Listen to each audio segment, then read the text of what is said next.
Bonjour à toutes et à tous, et bienvenue sur la chaîne Projet Ventilo. Et aujourd'hui, gros sujet complexe, parce qu'on va décortiquer l'ensemble de la filmographie de Justine Triet. Et si je dis que c'est complexe, c'est pas pour rien. Déjà parce que je suis pas complètement fan de tous ces films, mais disons que les discours et les prises de position politiques qu'a pu prendre la réalisatrice font que je vais devoir aborder des sujets que je maîtrise pas forcément et pour lesquels j'essaie de me renseigner au mieux. Bref, donc, si vous m'entendez dire des bêtises, n'hésitez pas à le dire en commentaire. Bien, maintenant que tout cela est dit, plongeons ensemble dans la filmographie de Justine Triet, là où politique et répercussions sociales sur les gens du quotidien prend tout son sens.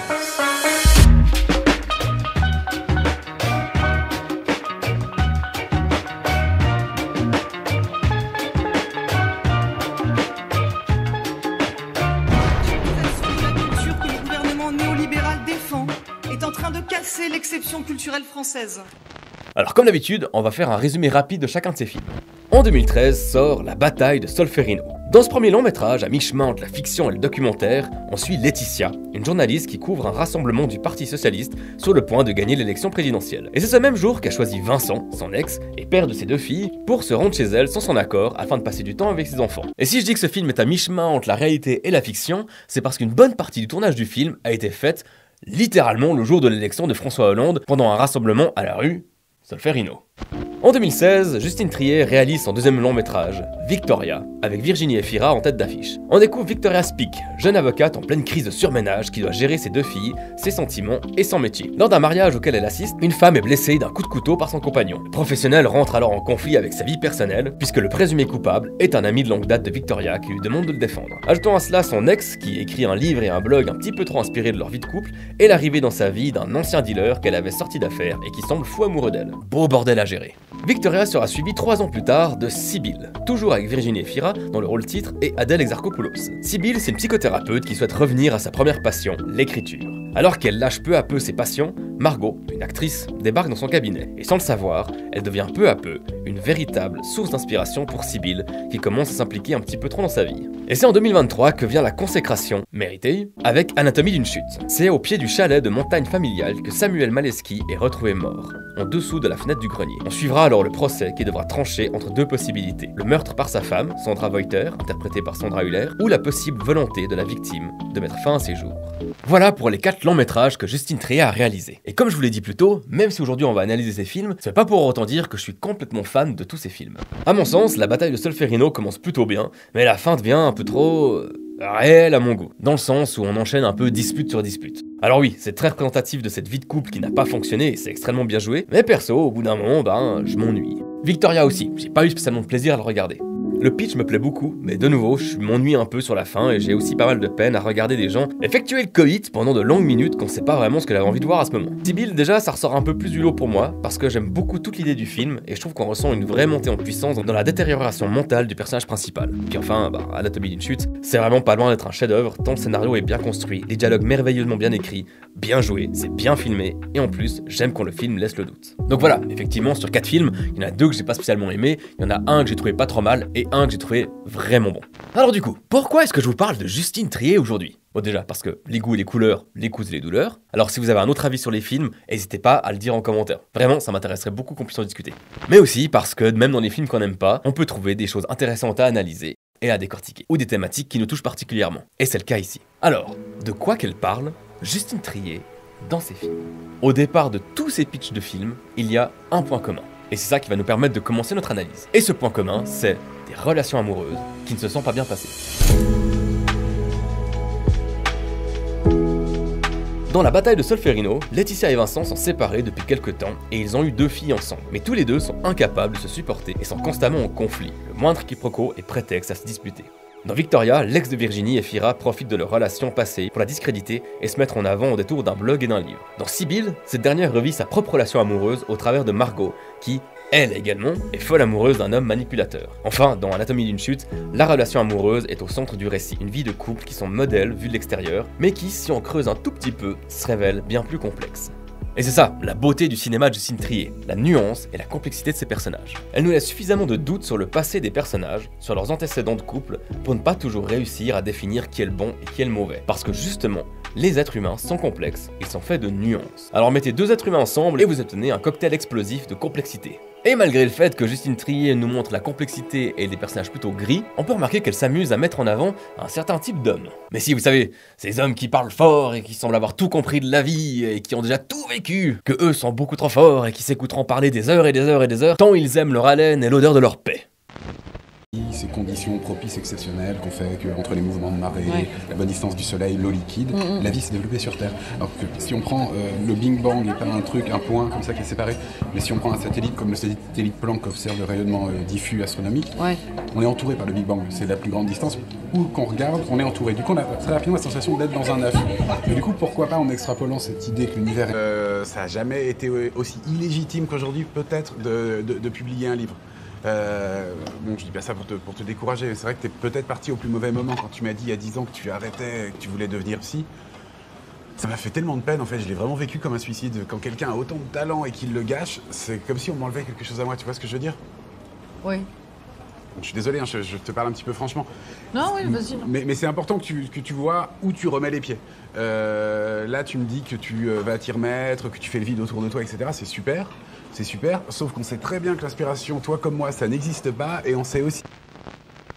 Justine Triet illustre donc les relations amoureuses complexes. Et ses personnages principaux étant majoritairement féminins, c'est le point des femmes qu'on va aborder. Et notamment en ce qui concerne la charge mentale. Oui, la charge mentale touche également les hommes. Mais disons que les éducations datées et encore intégrées dans notre société, parce que oui, on vit dans une saucisse, s'imposent davantage aux femmes dans leur quotidien, et ce, dans tous les domaines. Ainsi, Justine Triet nous parle de la charge mentale et du burn-out à travers ses films. Cette pression prend différentes formes. Un brouhaha du quotidien, un burn-out, des choses à gérer dans le cadre professionnel et personnel qui s'entremêlent. Déjà, dans la bataille de Solferino, on assiste littéralement à un brouhaha. Le film nous plonge dans un mélange d'émotions entre gestion du quotidien et gestion d'une crise professionnelle et politique. Les tensions grimpent de tous les côtés et explosent en un cocktail d'émotions absurdes qui aurait pu être réglé par un peu de communication. C'est souvent la solution d'ailleurs. Et là c'est moi qui vous parle directement. Si vous êtes en colère, si vous avez un trop plein d'émotions à gérer, parlez-en, avant que ça explose. Ce sera beaucoup plus sain et vous éviterez bien des conflits. Et ça réglera beaucoup de soucis. Cette charge mentale, ce trop plein de choses à gérer, c'est également au centre du scénario de Victoria, puisque tout ça finira par conduire au burn-out. On trouvera Victoria totalement éteinte, apathique. La pression mise sur ses épaules par le monde, par son entourage, par ses choix et ses non-choix, l'ont mise plus bas que terre. Dans Sibylle, on va encore plus loin en proposant non pas une, pas deux, mais 3 femmes qui subissent les pressions autour d'elle. Sibylle qui souhaite reprendre ce qu'elle aime le plus dans la vie, l'écriture, et voilà que tout le monde lui tombe dessus pour lui dire à quel point c'est une mauvaise idée. Margot, fragilisée mentalement et manipulée par sa relation toxique, lui fait miroiter monts et merveilles. Enfin, le personnage de la réalisatrice qui garde son calme et sait gérer ses équipes, mais qui finira par littéralement abandonner le bateau. What are you doing? Mika! Mika! Ce trop plein d'angoisse et d'émotions qui explosent, tout ça, ça amène forcément à des conflits. Et parfois, les conflits, ils peuvent être gérés que par la justice. La justice a une place prépondérante dans la filmographie de Justine Triet, que ce soit dans la bataille de Solferino, où une décision de justice pour la séparation du couple doit être respectée, ou encore dans Victoria, qui a comme personnage principal une avocate. Et tout ça, c'est sans oublier, bien sûr, Anatomie d'une chute, qui est littéralement un film de procès. Mais parfois, la justice a besoin d'un petit coup de pouce. Et ça peut prendre plusieurs formes. Parfois, on a besoin d'une innocence impartiale. Et cette innocence, au seuil de la justice, elle est incarnée par les animaux et les enfants. Il y a un pattern assez drôle entre les animaux et la justice dans la filmographie de Justine Triet. Dans Victoria, c'est un dalmatien qui sera présent au procès comme témoin, et dans Anatomie d'une chute, un border collie sera au centre d'une preuve suffisamment intéressante pour influencer le jury. Et au-delà de ça, les enfants, souvent deux, pour une raison qu'on abordera plus tard, sont toujours une représentation des charges familiales. Mais quand la justice intervient, ils sont également le regard impartial sur une affaire. Dans Anatomie d'une chute, ce regard, il est, assez ironiquement il faut le dire, porté par le fils du couple, Milo. Et si je dis que c'est assez ironique, c'est parce que Milo, il est malvoyant. Ainsi, il ne sera pas témoin visuel de la vie de ses parents, mais ce sera quand même son innocence et son interprétation qui aura de l'importance. Et d'ailleurs, en parlant d'Anatomie d'une chute, c'est quoi ce titre? Pourquoi Anatomie d'une chute s'appelle Anatomie d'une chute? Bonjour à toutes et à tous, et bienvenue sur la chaîne Projet Montilo. Si le contenu vous plaît, n'hésitez pas à vous abonner. Anatomie d'une chute, c'est le succès international le plus reconnu de Justine Triet, avec plusieurs nominations et récompenses dans de nombreuses cérémonies et des discours enflammés sur la politique. On y reviendra. Et pourquoi ce titre? Quelqu'un qui tombe de son chalet familial, mais autant de la chute physique qu'à la chute de ce couple. C'est-à-dire que c'est vraiment un film qui prend le prétexte de cette chute pour aller disséquer un couple au sein d'un tribunal. Déjà, on peut entendre dans cette interview que d'un point de vue purement sémantique, le titre fait sens avec le principe du film. La chute est autant physique que sociale. Mais surtout, cette chute va être disséquée pour les besoins de l'enquête, mais pas que. Le film montre une espèce de personnage qui à la fois qui vit un enfer personnel mais qui est aussi commenté par l'extérieur, et là c'est un peu ce que moi j'ai vécu, un bonheur personnel mais extrêmement commenté. En tout cas mon discours a été extrêmement commenté, oui. Ce qui va être analysé, ce sont les faits ou les hypothèses, mais tout ceci sera commenté, et chaque personne aura son propre avis sur la question, comme nous spectateurs et spectatrices devant le film. D'une certaine manière, on pourrait dire que Anatomie d'une chute, c'est une sorte de dissection chirurgicale d'une relation de couple. Et cette obsession pour la chute, elle aurait été inspirée à Justine Triet par le générique de la série Mad Men. Dans Mad Men, à travers le thème de la publicité, on illustre un monde de façade, créé pour être parfait en tout point. Même si on parle ici de la société américaine, on parle surtout de cette vitrine, de la manière dont sont censées être les choses, l'amour, les relations, si on en croit les médias. Mais tout ceci est faux. Et par cette chute, et ce bureau qui se brise alors que le personnage créateur de ce monde s'effondre indéfiniment, on révèle l'envers du décor. Et c'est exactement ce qui se passe dans Anatomie d'une chute. Le couple formé par les deux personnages n'obéit pas à la sacro-sainte perfection présentée dans les films. C'est un couple nuancé, où chacune commet ses propres erreurs, où tous les actes peuvent être remis en cause. Voilà pourquoi Anatomie d'une chute s'appelle Anatomie d'une chute. Je crois. Et comme on vient de le faire, Justine Triet nous parle également de sortir de l'écran, d'user de la fiction pour se libérer de la réalité. Vous vouliez qu'il y ait à un moment donné une résonance avec un discours féministe ? Alors c'est vrai que quand j'écris, je peux pas du tout penser les choses de cette façon-là, parce que c'est vrai que je ne théorise jamais en fait mes films quand je les écris. Je fonce dans mon idée et je ne me dis pas ça. Après je me rends bien compte, oui, que ce personnage est profondément libre et féministe, et qu'évidemment elle incarne quelque chose d'assez moderne, et je comprends pourquoi il est vu de cette façon-là, mais je l'ai pas, comment dire, prémédité, je l'ai pas préparé ça vraiment de manière théorique. Je fonctionne de manière très instinctive en fait. Même si elle prétend ne pas théoriser ses films, forcément, elle met un petit peu d'elle à l'intérieur. Et comme on l'évoquait plus tôt, plusieurs de ses personnages ont, comme la réalisatrice, 2 filles. Et il est intéressant de noter que sur ces 4 longs métrages, 2 ont des romancières pour héroïnes, donc des personnes qui écrivent des histoires, comme Justine Triet. Dans Sibylle, Virginie Efira est psy et elle souhaite délaisser son travail pour revenir à ce qu'elle aime, la fiction. Écrire pour se dépenser, pour se libérer du poids du quotidien. Dans Anatomie d'une chute, Sandra Hüller joue une romancière dont la vie va devenir un véritable roman. Et d'une certaine manière, même dans Victoria, le roman a une place dans le scénario comme façon de décharger le quotidien, puisque l'ex-petite amie de l'héroïne est en cours d'écriture d'un livre qui retracerait leur relation. Et pour en revenir à Sibylle, Justine Triet disait « C'est un film sur l'identité, les racines. Il y a l'origine de l'enfant de Sibylle, celle du livre, mais aussi celle de Margot qui semble la hanter. Elle surgit avec un dilemme qui renvoie Sibylle à son passé. Sibylle aussi a essayé de se construire contre ses origines. Sa mère, l'alcool, et c'est par l'écriture qu'elle a voulu fuir ça, se réinventer. Alors si la fiction permet de se libérer, c'est surtout parce que le réel, eh ben il est réel. C'est con ce que tu dis. On s'en fout, c'est pour la télévision française. Avec son premier long métrage, La bataille de Solferino, Justine Triet cherche à présenter une forme de réalité, à ancrer sa fiction dans le réel. Elle écrit cette histoire en se servant, entre guillemets, d'un vrai événement, les élections, et elle va même jusqu'à tourner une partie du film au sein même du rassemblement au cœur de la ville. L'héroïne journaliste interroge des gens avec des questions et des réponses bien réelles. Les noms des personnages sont d'ailleurs les mêmes que les acteurs et actrices. Et ce procédé sera réutilisé pour Anatomie d'une chute avec Sandra Hüller et Samuel Theiss. C'est au cœur de toute cette réalité que dans Solferino, on dépeint le burn-out, épuisé par les relations sociales compliquées où personne n'a raison, personne n'a tort. La dispute du couple qui occupe la dernière partie du film est montrée le plus simplement et illustre une série de quiproquos, d'incompréhensions qui ne pourront pas être résolues. Raison pour laquelle j'ai trouvé cette dernière partie particulièrement longuette, mais au final, une dispute de couple qui s'écoute pas, bah ça ressemble à ça. Il y a un réalisateur que j'aime beaucoup qui s'appelle David Chou, qui a vu le film assez tôt, parce que je l'ai fait venir en montage, et il m'a dit, ton film, c'est comme si on prenait un doigt comme ça et qu'on allait le plus loin possible, enfoncé comme ça, sur un point, en fait, de notre vie, jusqu'à ne plus rien voir. Et je trouve ça hyper intéressant, parce qu'en fait, il y a vraiment cette idée que plus tu pixelises une image, moi je suis fascinée par l'idée que plus tu vas au fond d'une image, plus tu ne vois rien. Et pour moi, le procès, c'est jusqu'où on va aller pour combler le manque. La tête dans le guidon.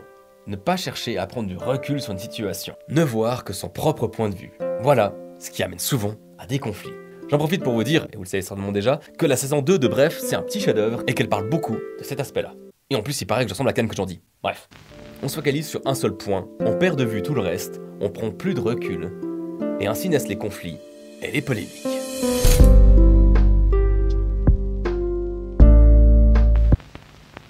Vous me donnez la parole et je ne peux me contenter d'évoquer la joie que je ressens. Cette année, le pays a été traversé par une contestation historique, extrêmement puissante, unanime, de la réforme des retraites.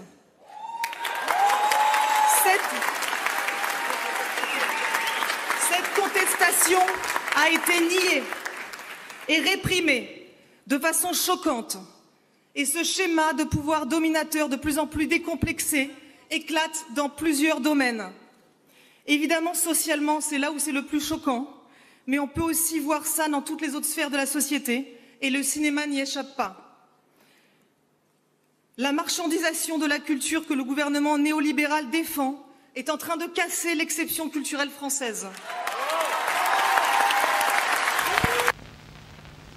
Alors j'ai beaucoup hésité à traiter de cette partie dans ma vidéo, mais ça me semble quand même essentiel. Le cinéma, c'est politique. La culture, c'est politique. Alors n'en déplaise aux personnes qui ne sont pas d'accord, oui, ce genre d'occasion, pour faire des discours, c'est le moment parfait pour parler des choses qui ne vont pas. Et si j'hésitais à traiter de ce sujet dans ma vidéo, déjà, c'est parce que je suis suisse, et que donc je suis riche, neutre, j'aime le chocolat et le fromage, et parce que du coup, forcément, j'ai pas été touché par les dernières manifestations qui ont lieu dans ces dernières années en France. Et il faut le dire aussi, le système de production du cinéma français, c'est un sujet assez complexe que je maîtrise pas forcément. Mais une chose qu'on entend souvent, c'est que le cinéma français est financé par les impôts, ce qui est pas vrai. Pas totalement. Le CNC prélève un pourcentage du chiffre d'affaires des services de télévision, de vidéos à la demande et de vidéos par abonnement parce que ces services diffusent des films. Mais la taxe la plus importante est celle sur les tickets de cinéma. Quand on achète une place de cinéma, environ 11% du prix vont au CNC, que le film soit français ou non. Mais alors, que fait le CNC avec le montant des taxes? Si le film est français, le CNC reverse une partie du montant de la taxe prélevée au producteur du film pour financer la création de nouveaux films. C'est ce qu'on appelle les aides automatiques. Et si le film n'est pas français? Dans ce cas, le CNC utilise les sommes récupérées et les autres taxes pour octroyer des avances sur recettes, par exemple, qui sont des aides sélectives attribuées après délibération du CNC. Cela signifie que la taxe prélevée sur les entrées d'un blockbuster américain qui a rencontré un grand succès en France, par exemple, permettra au CNC de financer des films français à plus petit budget qui n'ont pas vocation à être rentables. Ainsi, à chaque fois qu'un Français ou une Française va au cinéma, cette personne participe à la création de films, à hauteur d'environ 1 €, soit 3 € par année en moyenne. Et tout ça, c'est sans compter sur les aides de la région, car tout film tourné sur le territoire français bénéficie des aides régionales parce qu'il va forcément permettre des retombées économiques sur la région. Prenons un exemple au hasard. Anatomie d'une chute a reçu environ 270 000 €, 270 000 € de la part de la région Auvergne-Rhône-Alpes. Et le tournage du film a rapporté à la région environ 700 000 €. Et ouais, comment ?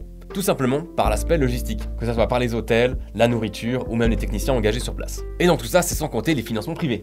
Alors, quand Justine Triet a dénoncé la fracture politique sociale que le pays traverse, mais également qu'un glissement lent était en cours vers une obligation de rentabilité des films, bah étrangement ça a été mal reçu. La ministre de la Culture Rima Abdul-Malak a répondu sur Twitter qu'elle était estomaquée et qu'elle trouvait ce discours injuste. Ce film n'aurait pu voir le jour sur notre modèle français de financement du cinéma, qui permet une diversité unique au monde.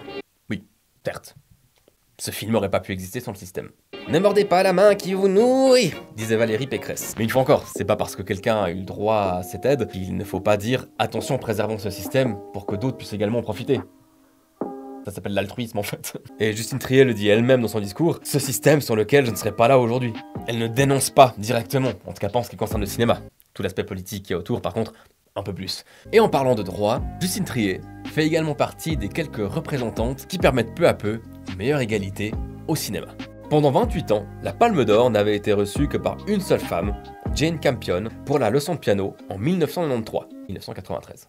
Et comme par hasard, la même année, une deuxième Palme d'Or avait été donnée à Chen Cage pour Adieu ma concubine. Ce sera donc en 2021 que Julia Ducournau deviendra la deuxième femme à recevoir la récompense avec Titane est donc la première femme à la remporter seule. Enfin, suivra Justine Triet en 2023 avec Anatomie d'une chute. On pourra aussi noter que chaque année, c'est une vingtaine de films qui sont lisses et qu'il n'y a jamais eu plus de 5 réalisatrices. Alors espérons que les choses changent et que petit à petit, on ait enfin d'autres modèles féminins mis en avant pour inspirer de futurs cinéastes et laisser la porte grande ouverte. Et c'est à cet effort de représentation, qui ne devrait même pas en être un, que travaille Justine Triet, consciemment ou non, en nous montrant le quotidien des femmes, en représentant tout ce que la société attend d'elles d'un point de vue sentimental et professionnel et social. Traiter du burn-out, de la pression, du point de vue féminin, c'est une chose importante et qu'il faudra continuer à faire tant que des mentalités continueront à regarder en arrière. Et nous, de notre côté, on va plutôt garder espoir. Bien, merci à toutes et à tous d'avoir suivi cet épisode jusqu'ici. Si vous avez un avis sur Justine Triet, sur sa filmographie ou sur ses discours politiques, sincèrement, n'hésitez pas à le faire en commentaire. Ça me ferait super plaisir de discuter avec vous, tant que ça reste poli et courtois. N'oubliez pas de prendre du recul sur ce que vous voyez, de toujours penser au point de vue des autres personnes, et dans tous les cas, nous, on se retrouve tout bientôt pour de nouvelles aventures cinématographiques. Et abonnez-vous si la chaîne vous plaît. À tout bientôt.